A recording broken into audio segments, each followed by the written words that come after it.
morning, everyone.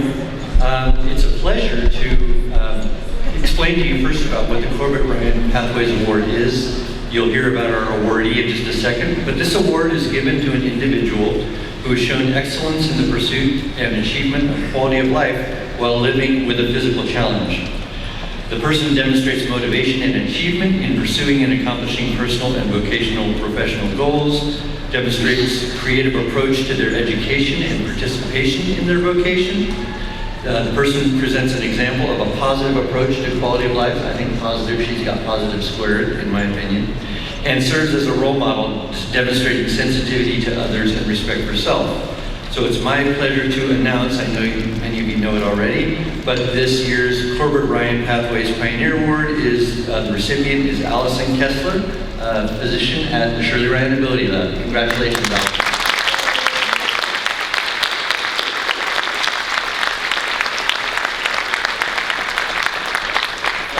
So I can tell you, you can see Allison on YouTube. She's kind of like a cult hero in some of these circumstances. But she actually is a physician at the Shirley Ryan AbilityLab. She's the section chief of what we call the Renée Crown Center for Spinal Cord Innovation. She's board certified in PM&R and is associate director of the Spinal Cord Injury Fellowship. Dr. Kessler has earned many research grants throughout her young career. Interestingly, she earned her medical degree from Northwestern Feinberg School of Medicine, her Master's of Science in Biomedicine, Bioscience, and Society from the London School of Economics, and was a PM&R resident here at Northwestern University and the Rehab in Chicago.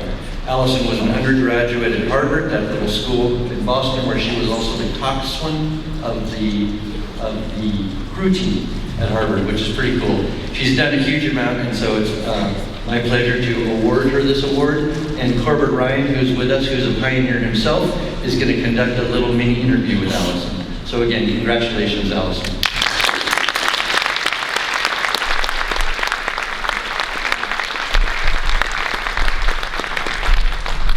Good morning.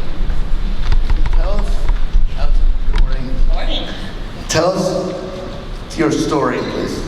Oh man, that is a... And how it inspired you to bear a career in medicine. Okay, so I grew up with two parents who were physicians, and I think possibly to annoy them, I told them for a long time, Corbett, that I wanted to be a veterinarian.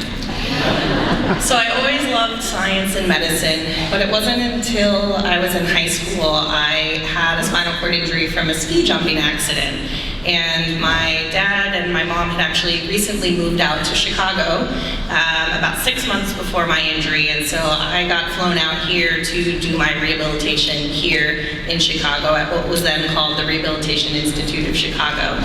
So after that, that was when I really had to take a look and say, is veterinary medicine the best thing that I can do to not only fulfill what I want to do in life, but maybe help other people as well? And so that was really the start of my journey to switching over to wanting to be a physician. And then through medical school and then residency, how did I want to do that? And for me, it was really getting to take care of other people who were facing similar challenges that I had faced and helping them be able to do what they wanted to do with their lives. And so that's how I got here.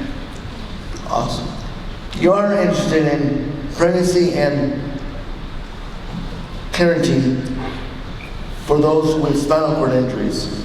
Tell us about your current research in these areas.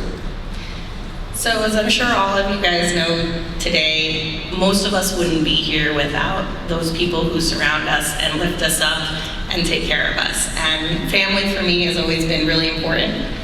And my first question to my dad, who's a neurologist, when I woke up after my accident, after my surgery, was, can I still have kids?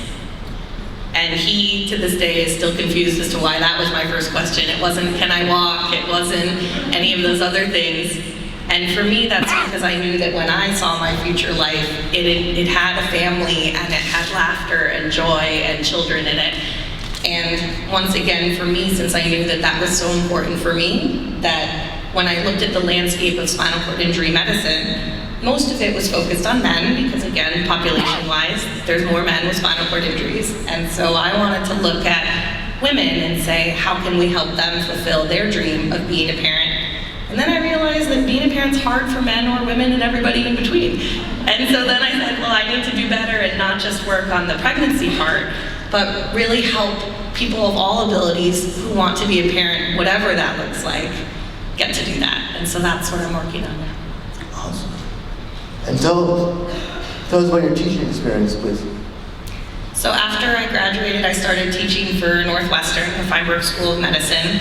I was invited to start teaching interprofessional education, and I used that. As you guys know, we wouldn't be able to care for our patients without a huge team around us. And so I'm trying to teach the next generation of physicians that it really does take a village to help care for people. I used that to insert myself and start teaching other things as well. When I was asked to distill my teaching about bias in medicine and healthcare disparities and teaching our next generation of physicians how do we need to care for people of all abilities, I was asked to distill that into one sentence, and I realized it was, it's not me, it's you. So I have now spent some time with Northwestern, and through that work I've been asked to teach more nationally and globally. How can we tackle healthcare disparities for people of all abilities, and what can every single individual do to try to drive that forward? Awesome. That's all for me. So I just wanted to say one more thing, if that's okay. I just wanted to say thank you to all of you here and to you, Corbett, for blazing the trail that if you hadn't started this, I wouldn't be here. And my hope in my career is to take the trail that you and others like you in this audience have started and make it even bigger so that the people behind me can have an easier path than we did. And special thank you to my family and the Shirley Ryan AbilityLab community because, again, both personally through my own rehab journey at Shirley Ryan AbilityLab and now as a physician there, I've been supported professionally, personally, and really just lifted up to do what I want to do, and so thank you all.